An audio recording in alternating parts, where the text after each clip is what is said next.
delighted to have you join us today. As with the other speakers, I'd like to start off, please, by asking you to give us some opening insights into your work at Driivz, particularly with a marketing frame of reference. So please do join us and tell us about your work in marketing at Driivz. Thank you, Ed. So first of all, thank you for inviting me to join World EV Day Marketing Panel. I'm excited to be here on the ground floor in an industry that is changing all aspects of the world.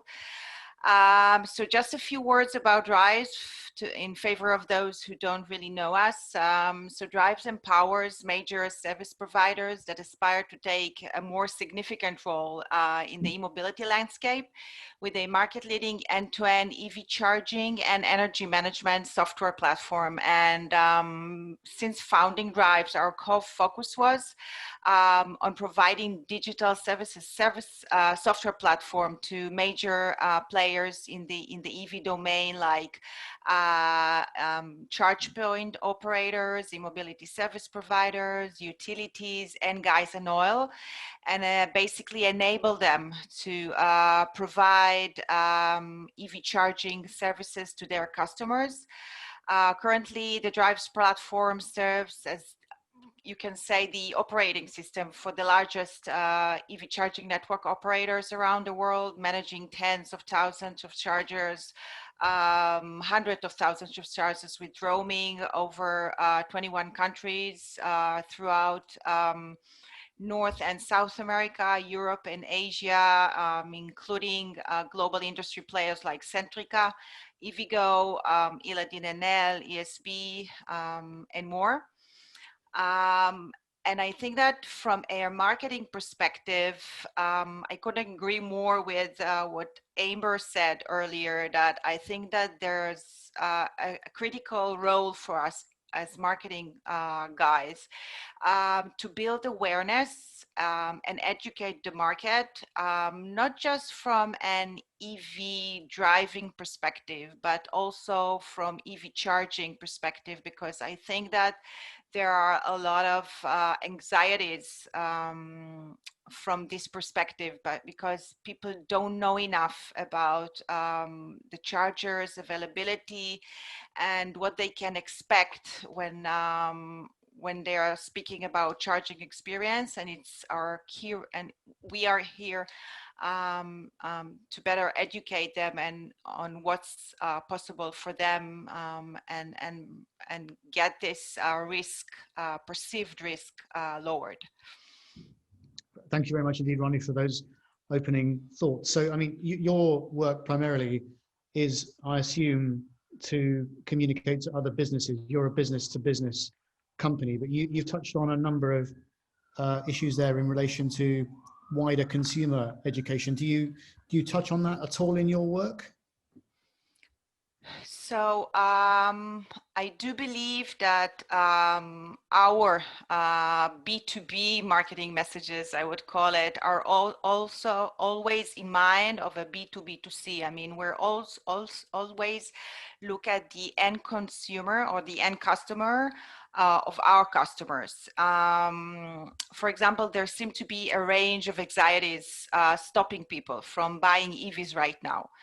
And one significant complaint is lack of infrastructure. And also there's a major concern that if the infrastructure does exist, it isn't working properly. So how can marketing can help combat these anxieties?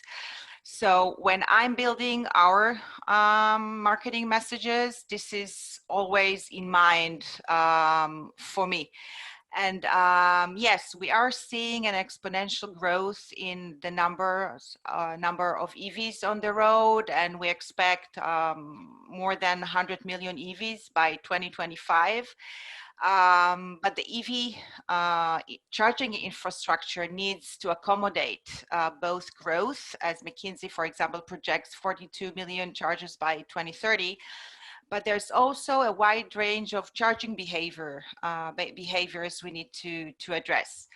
And consumers will only switch to EV if there are widespread charging points out there, which are easily accessible and they can charge at appropriate speed. For example, according to ZapMap, the number of charging devices in the UK is currently just over 19,000. However, electric car charging stations are dramatically falling behind demand.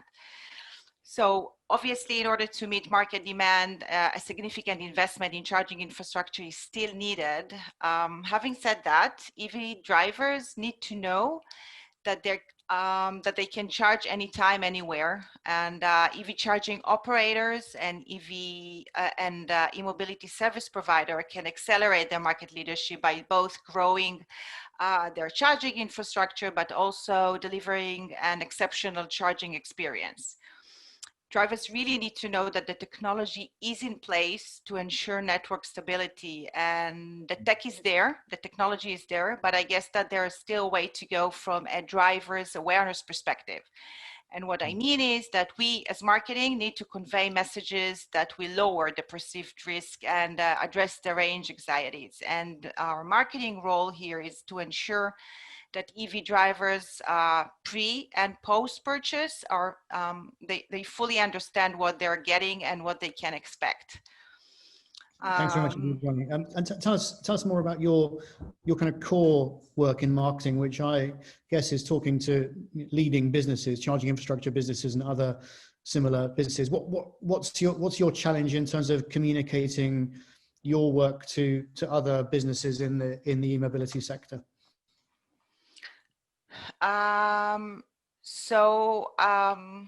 guess it's what differentiates us, or talking about our core business, which is purely software. Okay, this is what we do, and this what differentiates us, and we enable these players, again, traditional, I would call it, like charge point operators and e-mobility service providers, but also utilities and gas and oil, to move into the EV industry. And what this means is making them building confidence, that we are able to provide them with the software platform which will enable them to provide stable a network and make their chargers like 100% available, and help them with self-service tools to their drivers, with which their drivers can actually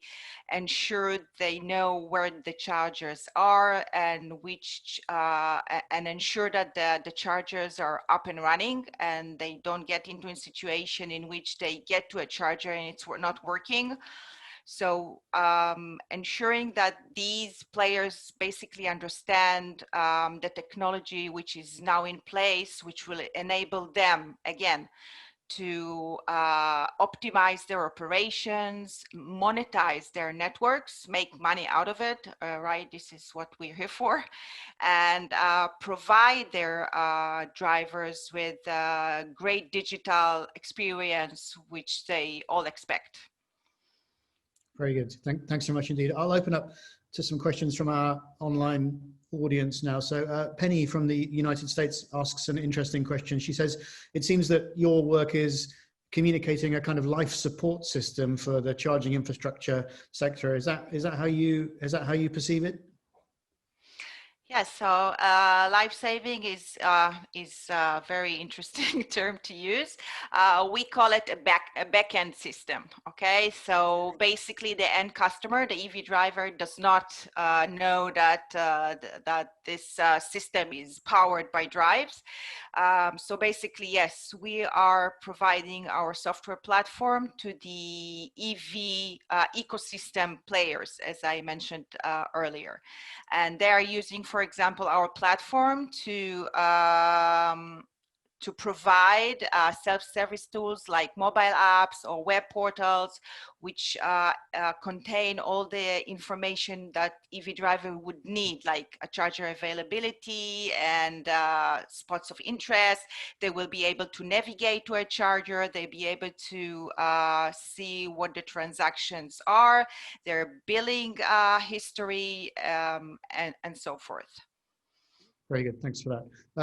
A final question from the online audience, and then I'll open up questions between you and your fellow panelists. Paul Smeltzers asks, what would be a good digital way to let people experience EV? I guess he's asking that question in the context of not being able to meet at physical events this year. So do you have any ideas in mind for digital ways of engaging audiences? Perhaps something core to your work. Perhaps that's more of a question for me. Something that I should maybe consider in my work, and I do I do consider that question. I think one of my own solutions, one of my own answers to that questions was to set up World EV Day. So maybe I can be the person to answer that question. And here's another question. Joanna Filgado asks about the future of super high-speed 800-volt charging infrastructure, and what would be the marketing communications messages to help communicate that super high-speed charging infrastructure? So I guess that the companies who are marketing to end consumers, so we obviously will talk about the advantages of being able to fast charge. But us as a software platform for EV charging networks, we will obviously take the discussion and speak about energy management optimization. Because once networks are built to provide enormous amounts of power in short period of times, that this is essential to have energy management systems in place which be intelligent enough to load balance the energy and make sure that there are no like blackouts, and drivers get the power they need when they need it and where they need it.